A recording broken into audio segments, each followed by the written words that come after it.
안녕하세요. 처음께 성도 여러분 반갑습니다. 눈곱 큐티 30분 시간입니다. 네, 고맙습니다.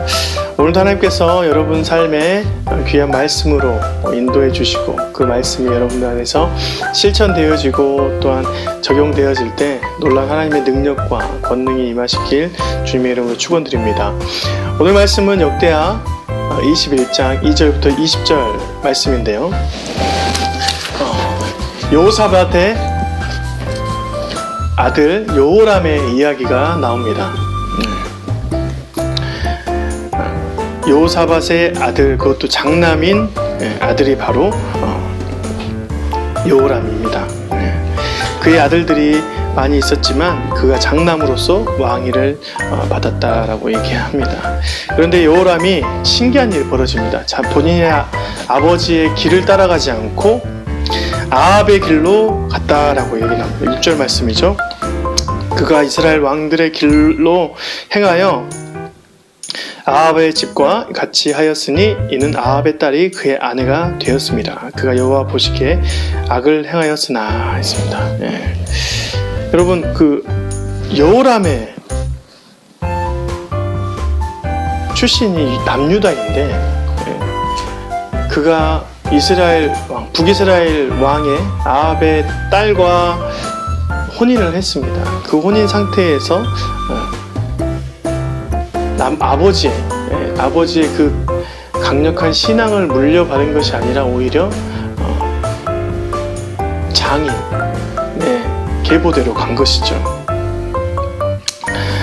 그럼에도 불구하고 하나님께서 그들을 지켜주시고 인도하여 주셨는데 결국에는 자신들의 죄로 인하여서 굉장히 극심한 일이 벌어지게 되는 것이죠.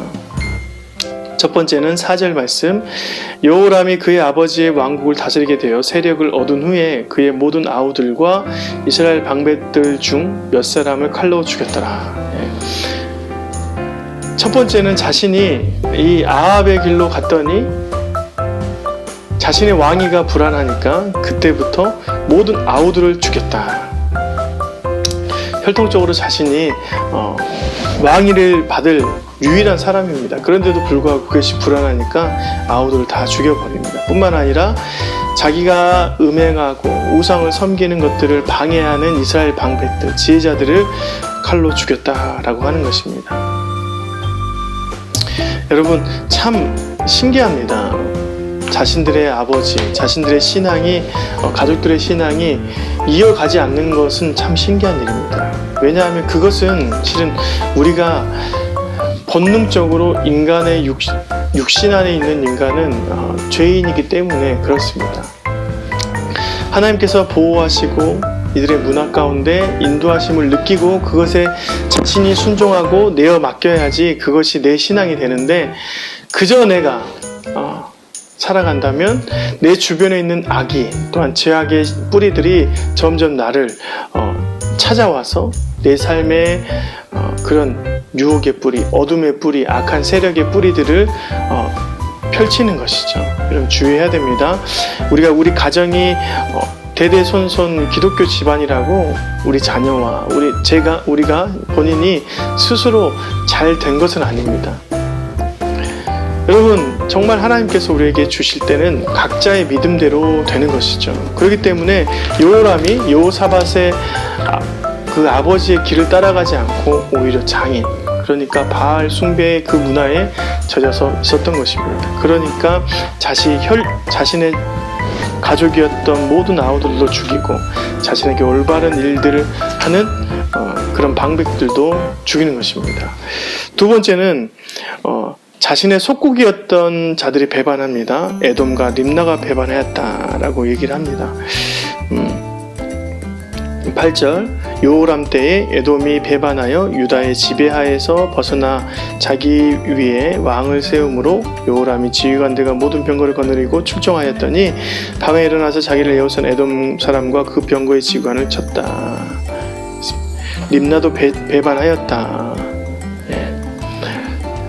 점점 하나님의 그 능력과 힘이 없어지니까 이들을 바라보고 있던 많은 속국들조차도 남유다를 우습게 여기는 것이죠. 남유다가 큰 왕국이 되었던 것은 하나님입니다.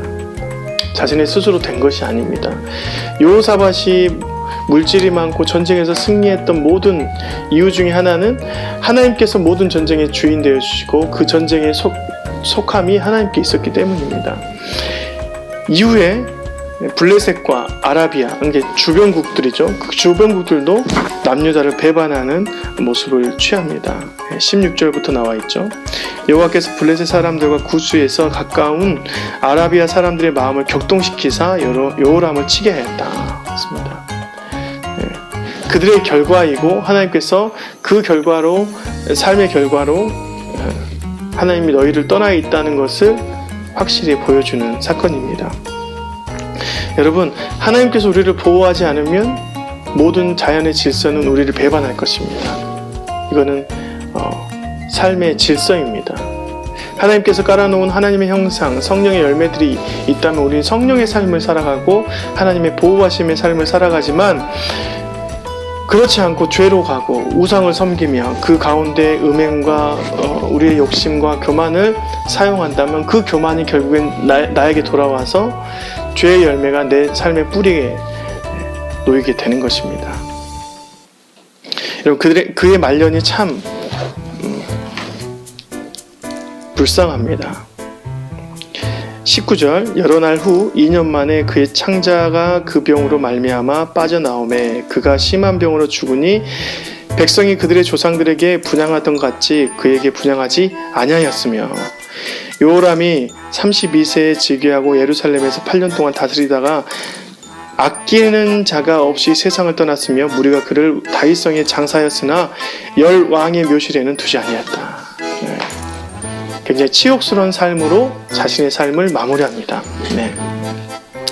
그럴 수밖에 없다라는 것을 역대기의 저자들은 보여주는 것입니다. 하나님을 떠나 있으면 너희들의 삶의 주변국, 너에게 속해 있던 속국마저도 떠나게 되고, 너희들의 삶의 열매가 결국에는 너희 죄로 인하여서 터전이 삶아진다. 그로 인하여서 너희가 이렇게 불행의 삶을 살 수 있다. 그렇다면 우리가 한 가지 더 바라봐야 될 게 있습니다. 그것은 무엇이냐면 죄인들도 형통한 것이죠. 또한 하나님께 나아가는 의인들도 고통 속에 있는 것입니다.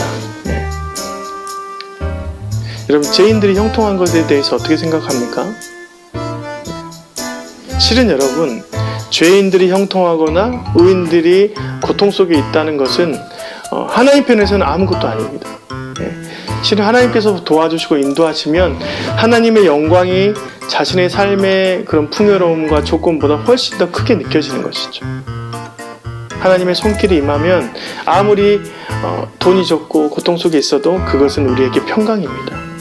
하지만 우리에게 물질이 풍족하고 수많은 경제적 조건이 일어나고 형통함이 있어도 그 가운데 우리에게 하나님의 손길과 보호하심이 없다면 불안과 우울함과 수많은 삶의 그런 죄의 조건들 안에서 올바르지 않는, 평강하지 않는 삶으로 살아가는 것입니다.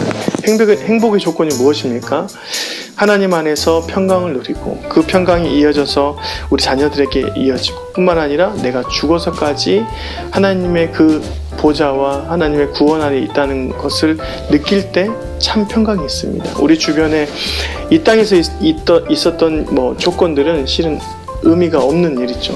주님이 우리와 함께 한다면 그것이 우리에게 복된 삶인 것입니다.